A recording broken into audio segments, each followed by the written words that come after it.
Nag-release po kami ng 3,000 each sa mga tricycle drivers na registered tricycle drivers at may mga lisensya na tricycle drivers. Kasama po doon ang bibigyan ay ang aming mga registered na mga mangingisda. Registered na mangingisda ay magkakaroon din ng 3,000. Yun po yung aming first release ngayon. At ang ating mga magsasaka naman ay yung mga registered naman na mga kanilang mga gamit na ginagamitan ng fuel. Pag hindi ka registered, wala naman. Meron ilan po yung registered so far? So far, Tricycle drivers. lumulobo.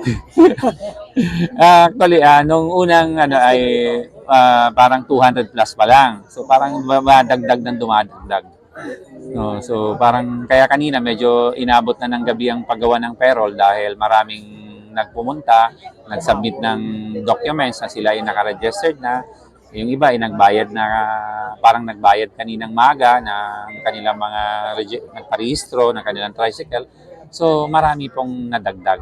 Hindi ko na masabi kung ilan yung figures, pero so far ngayong gabi, habang kanina nandiyan, pumunta ako doon sa cover court doon ng release, medyo marami na yung nag-release. So yung aming mga mangingisda naman na ay wala pa kasi nasa mga isla.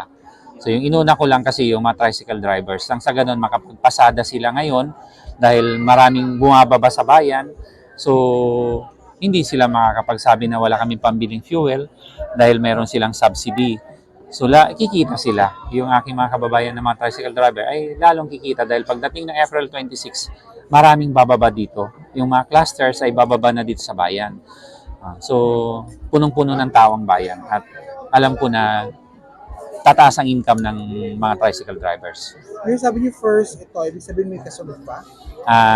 Yung aming plano ay kapag patuloy na umangat ang presyo ng fuel pagdating ng Mayo na ganun pa rin, may another release kami kung kaya pa ng aming budget.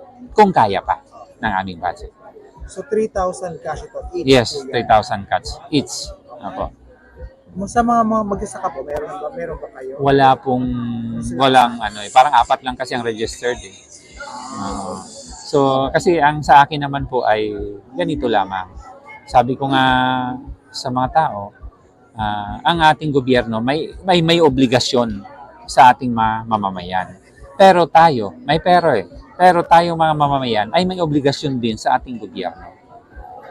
Ang pagbabayad ng taxes. So kung hindi ka nagbabayad ng taxes, hindi mo ginagawa yung iyong obligasyon sa gobyerno.